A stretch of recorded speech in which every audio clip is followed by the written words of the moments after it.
As a college baseball recruiting advisor, I get this question all the time. Should I be playing travel ball? Do I need to play travel ball to play at the next level, to play in college? Or is there a better way to go about this process? Now, there's going to be a little bit of nuance there depending on your situation, and we're going to go over some pros and cons of travel ball and some questions that you need to ask yourself and ask about your organization, because I'm sure tryouts are happening at some point. If you're watching this, you might be interested in asking yourself the question, or a coach is asking you to play, going through this, because this is a big decision. There's an investment standpoint, not only from a financial standpoint, but from time and energy, and obviously travel and all this going on. And if you're new to my channel, my name is Alex Swinson. I'm a former Division I college coach, scout, and recruiter with 11 years of experience. And now what I do is help high school baseball players and their parents navigate this college recruiting process and put them in the best possible position to play at the next level. And if you get anything from this video, would love to smash that like button, that thumbs up right down here if you are on YouTube, and if you are on the podcast, please put a review. I would really appreciate that. Now, caveat to all of this: not all travel ball organizations are bad, because I'm going to start with the cons and some questions. And I have been known to criticize a lot of travel ball just from a recruiting perspective. And think of this is a big lens from a recruiting standpoint. And that's how we're going to be approaching it. Are there great travel ball organizations out there? Absolutely. Are there not? Absolutely. All right. Some of it could be a waste of time, money, and energy, and a lot of over promises of helping recruiting perspective. But there can be some great ones out there as well. And this is going to be some questions that you're going to need to ask yourself and ask toward organization. But we're going to start with the cons, and that is a limited amount of exposure that you will actually get. The one thing with travel ball, there's so many of them now. It's completely watered down everything, and there's all these tournaments. There was a recent perfect game tournament that had like 450 teams. You are so limited on an exposure of actually a college coach being able to see you if you're playing on a random field somewhere, maybe in Georgia or whatever state it might be. And especially if you're through a little bit of high school, right? Have college coaches been there? Especially if you've been through this travel ball and you're asking questions. Does this make sense?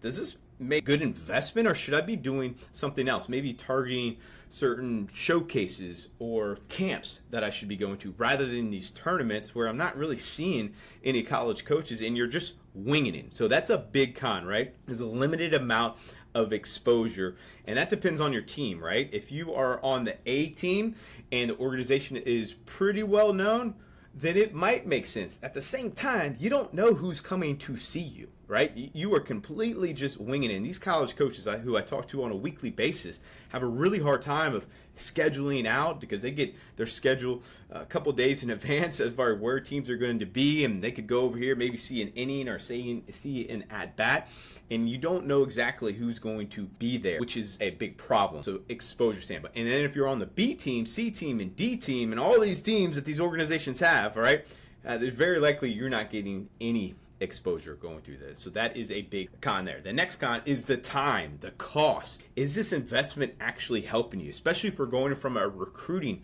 standpoint, is it helping you get exposure to these college coaches? And you go back to number one, probably not. All right, it's probably not, okay? So that is the next con. Number three is playing time. Are you playing, and are you playing enough innings in front of college coaches? Because sometimes these travel organizations can have a lot of players, and this is a question that you need to ask if you're considering it.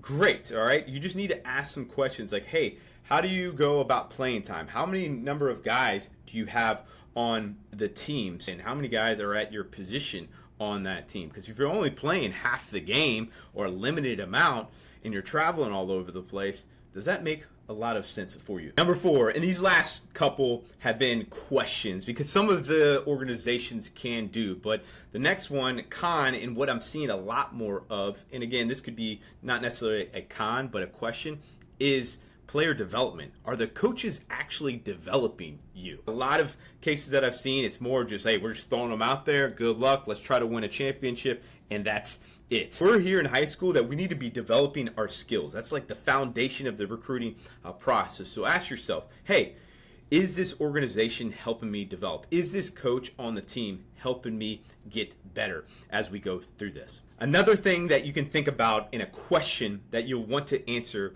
is, can I get enough playing time locally where I don't have to travel around the region or the country, if you will, and spend all that time, money, and energy?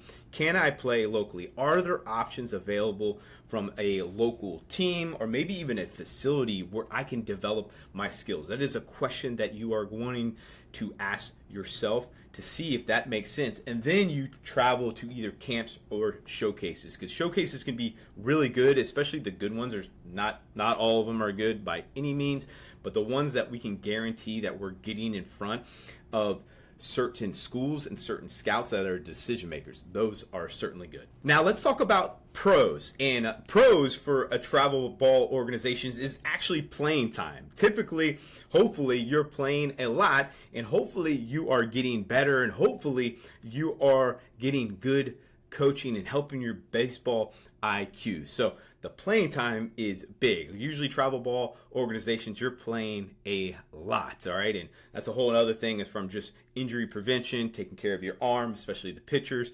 But it is super helpful from a positional standpoint. You are playing a lot of getting a lot of ABs there. The next pro is usually it's pretty competitive, all right? This is also could be considered a question. Are you playing against good competition? What team are you on, and who are you facing as we go through this? Because if you're not facing very good competition, you need to reconsider as we go through this. The next pro is skill development. Hopefully, and this could be another thing from just a question standpoint, is you are developing your skills. Are the coaches helping you get better at your position, working on your skill set and things like that?